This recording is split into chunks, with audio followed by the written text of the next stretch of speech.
मामा, बाबा इतनी सुबह कहाँ जा रहे हैं? बेटा वो एक ग्लेशियर बनाने जा रहे हैं। अच्छा। हाँ, क्या ग्लेशियर बनाने? नानी सो रही हैं। तुमने स्कूल में इसके बारे में नहीं पढ़ा? ग्लेशियर के बारे में? हाँ, जब हम हॉपर ग्लेशियर गए थे वो बहुत लंबा और बड़ा था, एक दरिया की तरह, लेकिन जमा हुआ। लेकिन मेरा नहीं ख्याल ये इंसानों ने बनाया है। मेरा नहीं ख्याल कि हॉपर ग्लेशियर लोगों ने खुद बनाया था, लेकिन कुछ ग्लेशियर्स लोगों ने खुद भी बनाए हैं। कैसे? साइंसदान तो इसे ग्लेशियर ग्राफ्टिंग कहते हैं, लेकिन पता है हम इसे क्या कहते हैं? ग्लेशियर की शादी। ग्लेशियर की शादी? हाँ, ग्लेशियर की शादी। तुमने उन लोगों की टोकरियों में बर्फ देखी है? असल में उन्होंने इसे एक ग्लेशियर से उठाया है और अब इसे ऊपर किसी जगह पर रखने जा रहे हैं, जहाँ इन्हें लगता है कि एक ग्लेशियर बनाया जा सकता है। जब वो उस जगह पर पहुँचेंगे तो वो कुछ मंत्र पढ़ेंगे। मंत्र पढ़ेंगे? हाँ, नए ग्लेशियर की पैदाइश के लिए। नगर में ये मंत्र शिना, प्रूशस्की और एक पुरानी जुबान में है, जो अब सिर्फ चंद लोगों को याद है।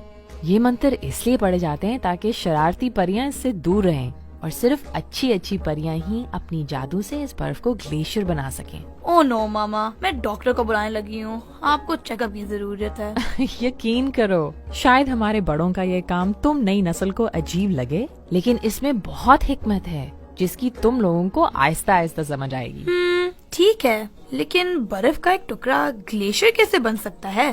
अगर बर्फ ना पिघले तो वो टेम्परेचर की कमी को बरकरार रखने के लिए मजीद बर्फ लाते रहते हैं, और अगर ये सारी मिल जाए तो ये वाकई बढ़ने लगती है और जल्द ही वहाँ एक ग्लेशियर बनना शुरू हो जाता है। मगर इसे शादी क्यों कहते हैं? देखो, जिस तरह तुम्हारे अब्बू और अंकल्स यहाँ कर रहे हैं, एक दूसरे गांव में भी इसी तरह कुछ और अंकल्स एक दूसरे ग्लेशियर से बर्फ ला रहे हैं, एक मादा ग्लेशियर से। इनको उम्मीद है कि बर्फ के ये टुकड़े हमारे इन टुकड़ों के साथ मिलकर बढ़ना शुरू हो जाएंगे। कुछ दिनों और महीनों तक अगर ये इसी तरह बढ़ते रहे तो ये एक दूसरे के साथ जुड़ जाएंगे और एक बड़ा ग्लेशियर वजूद में आ जाएगा। इसे हमारे बड़े ग्लेशियर की शादी और साइंसदान ग्लेशियर ग्राफ्टिंग कहते हैं। वाह, नगर तो इंतहाई दिलचस्प है।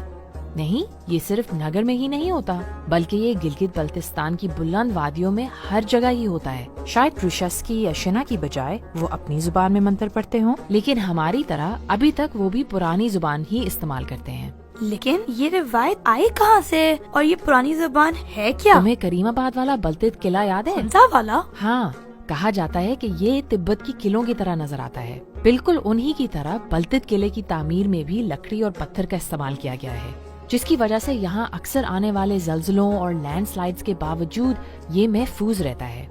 यहाँ तक कि सबसे ऊपर की चोटी भी तिब्बत के बून मजहब के मंदिरों की तरह नजर आती है। लेकिन कैसे मामा? तिब्बत तो हमसे बहुत दूर है। अब शायद ऐसा लगता हो, लेकिन सल्तनते तिब्बत के दौर में बहुत से फनकार और सय्याह तिब्बत से इस जगह आते थे, जो बलतित किले जैसी इमारतों पर अपना असर छोड़ गए।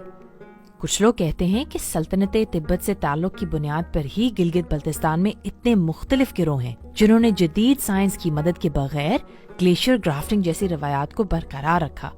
वो अपने मंदिरों में जिन पुराने अल्फाज का इस्तेमाल करते हैं वो तिब्बती जुबान के ही हैं। ये तो बहुत जबरदस्त बात है। काश मुझे स्कूल में भी इसके बारे में बताते। बिल्कुल, हमें अपना सकाफती इल्म और दानाई अपने क्लासरूम्स तक लानी चाहिए, ताकि स्कूलों और कॉलेजों में तुलबा और इसातिज़ा हमारी सकाफती, समाजी और मुआशी रवायात को समझ सकें और इस पर फख्र करें। तुम्हें नहीं लगता कि अगर ठोस, पानी और गैस को ग्लेशियर्स के जमने और पिघलने की मिसालों से समझाया जाए तो साइंस की क्लास ज्यादा दिलचस्प हो सकती है? हमारे पास अपनी जमीन, अपने आबा अजदाद, अपनी रवायात, अपने माहौल और एक दूसरे से सीखने के लिए बहुत कुछ है, और इस इल्म को सीखने और फैलाने की बेहतरीन जगह स्कूल है। सकाफती इल्म और जगह पर पाए जाने वाले हर पेशे और शोबे की बुनियाद है। किसान अपने खेतों में, प्रोफेसर्स अपने कमराए जमातों में, साइंसदान लेबोरेटरी में, और सब कहीं न कहीं इसे इस्तेमाल करते हैं। वाह मामा, इसका मतलब है सकाफत और तालीम दो ग्लेशियर की तरह हैं, जो अगर इकट्ठे रहें तो मजीद बड़े और मजबूत हो जाएंगे। हाँ बिल्कुल। अब दुआ करो कि ये ग्लेशियर बढ़कर बर्फ का एक बड़ा पहाड़ बन सके।